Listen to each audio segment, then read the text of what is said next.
Hello students, welcome to my YouTube channel. Unseen passage start करते हैं। Many years ago a herd of elephants used to live in a dense forest. बहुत साल पहले की बात है। एक एलिफेंट्स का झुंड हुआ करता था और वो एक घने से जंगल में रहा करता था। They were living there with great ecstasy. और वो वहाँ बहुत ही खुशी के साथ जी रहे थे। उनकी लाइफ बहुत अच्छे से चल रही थी और वो अपने जीवन से बहुत खुश थे। They had plenty of food to eat and water to drink. उनके पास बहुत सारा खाना था और बहुत सारा पानी भी था, किसी चीज की कमी नहीं थी। In this way their lifes were going on smoothly. और इस प्रकार से उनका जीवन बहुत बढ़िया तरीके से चल रहा था। But gradually this state of merriment came to a standstill. लेकिन अभी जो ये एकदम बढ़िया सा जो उनका जीवन चल रहा था, उस पे एकदम से रुकाव आ गया। ठीक है, क्या रुकाव आया, क्यों आया? A civil drought occurred in the jungle. जंगल में अब सूखा पड़ने लगा था, पानी की कमी पड़ने लगी थी। ठीक है, तो वो सब लोग जो थे बहुत परेशानी में आने लगे थे। The condition of the elephants became serious. और मतलब इतनी ज्यादा मतलब इतना थोड़ी ही कमी नहीं थी, बहुत ज्यादा प्रॉब्लम आने लगी थी। तो जो कंडीशन थी एलिफेंट्स की वो दिन ब दिन खराब होती जा रही थी, बहुत ज्यादा सीरियस हो गई थी बात। अब finally they decided to migrate to another jungle near a lake. तो फाइनली उन्होंने क्या डिसाइड किया कि हम अब दूसरे जंगल में रहने चलेंगे। और वो जो जंगल था वो एक लेक के पास में था। The lake was full of fresh water. वो जो लेक था उसमें काफी अच्छा पानी था। All the elephants enjoyed bathing and drinking the fresh water to quench their thirst. Quench मतलब होता है प्यास बुझाना, और थर्स्ट मतलब होता है प्यास, सॉरी। तो सभी एलिफेंट्स को बहुत मजा आ रहा था, उनके पास पीने के लिए पानी भी था और नहा उसमें वो नहाया भी करते थे। नहाने के लिए भी उनको बढ़िया पानी मिल रहा था। Their happiness knew no limit. और अब वो बहुत ज्यादा खुश हो गए थे कि यार अब हमारा जीवन पहले जैसा हो गया, बिल्कुल टेंशन फ्री हो गए थे। The young elephants played in the fresh water of the lake. They also spewed water at each other. This way they started living a happy life. और जो एलिफेंट्स के छोटे जो एलिफेंट्स थे, यंग एलिफेंट्स जो थे, वो उस फ्रेश वाटर में, लेक के फ्रेश वाटर में मस्ती भी करा करते थे, खेला भी करते थे। एलिफेंट्स एक दूसरे पे पानी जैसे सूंड में भर के और वो एक दूसरे पे छींटते हैं ना, उसे बोलते हैं स्प्यू करना। तो वो एक दूसरे पे इस प्रकार से पानी वगैरह फेंका करते थे। तो इस प्रकार से वो मस्ती करते थे और इस प्रकार से उनका जीवन वापस से पहले जैसा हो गया था, हैप्पीली वो जी रहे थे। But there many rabbits use to live in their burrows. लेकिन उसी नए जंगल में जहां वो गए थे, वहां की बात हो रही है कि वहां पे कुछ रेबिट्स रहा करते थे जो अपने बरोज में रहा करते थे। बरोज क्या होते हैं? बिल। रेबिट के जो बिल रहते हैं उन्हें बोलते हैं बरोज। तो जमीन के अंदर जैसे बिल बनते हैं ना, वो। तो रेबिट्स वहां पे रहते थे। अब होता क्या था? While walking around the elephants stamped the burrows with their heavy feet. Thus many rabbits were killed and injured. अब क्योंकि रैबिट जो है वो बरो में है, ऊपर एलिफेंट चल रहा है, एलिफेंट बहुत भारी रहते हैं, तो उनके जो बरोज थे वो बिल्कुल, मतलब एक प्रकार से मान लो अगर अंदर कोई एलिफेंट है, सॉरी अंदर कोई रैबिट है, बरो के अंदर कोई रैबिट है और एलिफेंट चल के अगर आएगा तो वो जो रैबिट्स थे, बहुत से रैबिट्स मर भी चुके थे और बहुत सौ को इंजरी भी हो चुकी थी। तो तो क्या लिखा है, हाँ, कि एलिफेंट्स जो थे उनके क्योंकि उनका भारी वजन रहता है, तो उनके भारी वजन के कारण रेबिट्स को परेशानी आने लगी थी।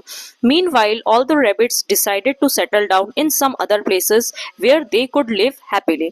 तो अब रेबिट्स ने डिसाइड करा कि अब क्या करें। तो उन्होंने डिसाइड करा कि हम किसी और जगह पे जाकर रहेंगे। ठीक है, हम भी कहीं और चले जाते हैं, एलिफेंट्स का तो कुछ कर नहीं सकते हैं, तो हम ही कहीं और चले जाते हैं। When the plan was about to be followed, Kandhara, the king of rabbits, stopped the other rabbits.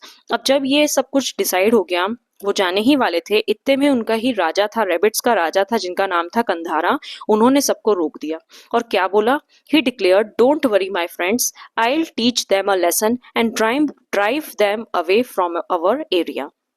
उन्होंने सभी रैबिट्स को बोल दिया कि कहीं जाने की जरूरत नहीं है और आप चिंता भी मत कीजिए। मैं कुछ ऐसा करूंगा कि ये, मतलब इन्हें ये सबक भी सीख जाएंगे एलिफेंट्स, और ये यहाँ से चले भी जाएंगे। All the rabbits were asked to be patient by their king. राजा के द्वारा सभी को क्या बोला गया कि आप लोग धैर्य रखिए, हार मत मानिए, मैं जरूर कुछ ना कुछ करता हूँ। और इस प्रकार से सबको एश्योर कर दिया गया। By this assurance all the rabbits kept quite and hoped for a better living. तो अब राजा ने बोला है, एकदम टाल भी नहीं सकते हैं, और राजा बोल रहा है तो जरूर कुछ ना कुछ तो करेगा। तो सभी रैबिट्स जो थे वो बिल्कुल शांत हो गए और सभी ने उम्मीद करी कि हाँ कुछ ना कुछ तो अच्छा हो ही जाएगा, कुछ ना कुछ सॉल्यूशन इस प्रॉब्लम का निकल जाएगा। One sunny day, the king of rabbits, Kandhara, called the king of elephants, लंबा दंत। ठीक है, तो जो किंग था रैबिट्स का जिसका नाम था कंधारा, कंधारा ने जो एलिफेंट्स का किंग था जिसका नाम था लंबा दंता या लंबा दंता, कुछ भी बोल सकते हो आप, तो उसे बुलाया। Kandhara announced that he was the companion of moon god and he lived with him in the heaven. अब कंधारा ने एलिफेंट्स के राजा को क्या कहा कि मैं तो है ना जो मून गॉड मून है, भगवान चंद्र जो हैं, मैं उनका साथी हूँ, उनका दोस्त हूँ। कंपेनियन मतलब आप फ्रेंड समझ सकते हो, मैं उनका बहुत अच्छा फ्रेंड हूँ और मैं उनके साथ ही हेवन में रहा करता हूँ।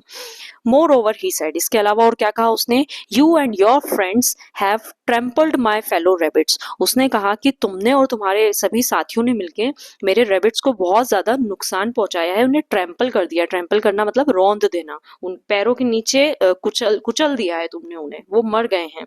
The moon God is very angry with you and your friends. तो मेरे जो फ्रेंड हैं भगवान मून, गॉड मून, वो बहुत ज्यादा तुमसे खफा है, बहुत ज्यादा एंग्री है तुमसे और तुम्हारे दोस्तों से।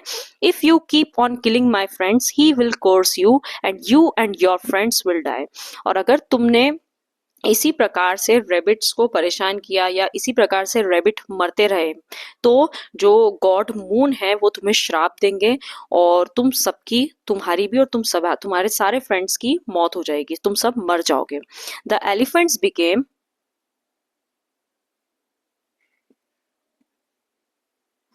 The elephants became frightened and trembled in fear. अब वो जो एलिफेंट था वो उसकी बातों में आ गया, वो बहुत ज्यादा डर गया और डर के मारे वो कांपने लगा। He said, O king of rabbits please tell me what to do. तो अब वो रैबिट से ही पूछता है कि आप ही मुझे बताइए मुझे क्या करना चाहिए, हम लोग क्या करें। The rabbit told him to come near the lake the following night. तो रैबिट ने क्या कहा, ठीक है तुम एक काम करो, आज रात को लेक के पास में आओ। फिर क्या हुआ, that night the rabbit Kandhara led the king elephant at the bank of the lake. अब वो जो रेबिट था कंधारा वो एलिफेंट को वही लेक के पास में लेकर गया। Kandhara pointed out the reflection of the half moon into the lake and said. अब क्या होता है ना, पानी के अंदर चंद्रमा दिख रहा था, चांद दिख रहा था, हाफ मून था उस दिन। तो जो रेबिट था वो एलिफेंट को बोलता है कि जरा मून को देखो, मतलब ऐसे पॉइंट करके बोलता है कि इस मून को देखो। और फिर क्या बोलता है, see the moon God at that time a mild breeze blew, the reflection of the moon became distorted and appeared shaking। अब क्या हुआ कि जब वो जो एलिफेंट था वो पानी में देखता है तो इतने में ही क्या होता है, हवा का एक झोंका आता है। अब जैसी हवा पानी से टकराती है तो पानी हिलने लगता है, पानी हिलता है तो क्या होता है कि वो जो मून का रिफ्लेक्शन, जो मून उनको पानी में दिख रहा था वो हिलने लग जाता है, शिवर होने लग जाता है, शेक होने लग जाता है। तो इस प्रकार से क्या होता है, मून हिलता हुआ दिखता है उसको। Pointing to the reflection of the moon the king rabbit said. अब उस तरफ उंगली करते हुए जो रैबिट है वो क्या बोलता है, look for your self how annoyed the moon God is. अब वो रिफ्लेक्शन हिलता है तो हाथी भी मान लेता है। वो क्या बोलता है रैबिट कि जरा देखो जो मून गॉड है वो तुमसे कितना ज्यादा खफा है, कितने ज्यादा एंग्री है तुमसे। You better ask for his mercy otherwise he might curse you to that. तो ज्यादा बेटर होगा कि तुम अभी के अभी उनसे माफी मांग लो, नहीं तो वो अभी के अभी तुम्हें, तुम्हारे लिए बुरा बोल देंगे, तुम्हें श्राप दे देंगे और तुम्हारी डेथ हो जाएगी। Hearing this the elephant became extremely frightened. और अब जब एलिफेंट ने ये सुना तो वो और ज्यादा डरने लगा। He promised moon god that he and his herd would never visit the lake. तो वहीं के वहीं उसने माफी मांग ली और मून गॉड से क्या बोला कि मैं और मेरे जितने भी साथी हैं वो यहाँ से चले जाएंगे और कभी भी इस लेक के आसपास इस जंगल में आएंगे ही नहीं। The rabbits lived happily thereafter. और इस प्रकार से जो रैबिट्स है वो वहां पे वापस से अपना जीवन खुशनुमा तरीके से जैसे वो पहले जी रहे थे इस प्रकार से वो जीने लगते हैं। इसी के साथ ये स्टोरी यहीं पे खत्म होती है। मॉरल क्या लिखा है? Wit is mightier than physical strength और विट इज स्ट्रेंथ। क्या मतलब हुआ इसका? कि रैबिट छोटा सा था, एलिफेंट दिखने में बहुत बड़ा ताकतवर था, लेकिन क्योंकि रैबिट ने अपनी बुद्धि का उपयोग करा, मतलब आप स्ट्रेंथ में मत जाइए, आपकी बुद्धि आपकी ताकत है एक प्रकार से, वो ज्यादा मतलब फिजिकल स्ट्रेंथ से ज्यादा आपकी मेंटल स्ट्रेंथ जो है, आपके पास इतनी बुद्धि, आपको उसको शार्प करना है। So that is the moral of the story. अब इसी के साथ अनसीन पैसेज था, तो इसी के साथ ये नीचे क्वेश्चंस हैं, आपको ये क्वेश्चन सॉल्व करना है, और ये इससे आपकी अनसीन पैसेज की प्रैक्टिस होगी। ठीक है, अनसीन पैसेज तो मैंने आपको समझा ही दिया है। मच बेटर होगा कि आप वीडियो को बीच में पॉज करो, जैसे ही मैंने चेंज करा है वहां पे आप क्या करो, पहले खुद से पढ़ो, समझने की कोशिश करो, और उसके बाद में एक्सप्लेनेशन सुनो। चलिए मैं इसके आगे के क्वेश्चंस आपको बता देती हूँ। ये दो आंसर्स हैं, इन आंसर्स को भी आपको ट्राई करना है। ठीक है, thanks for watching and follow for more.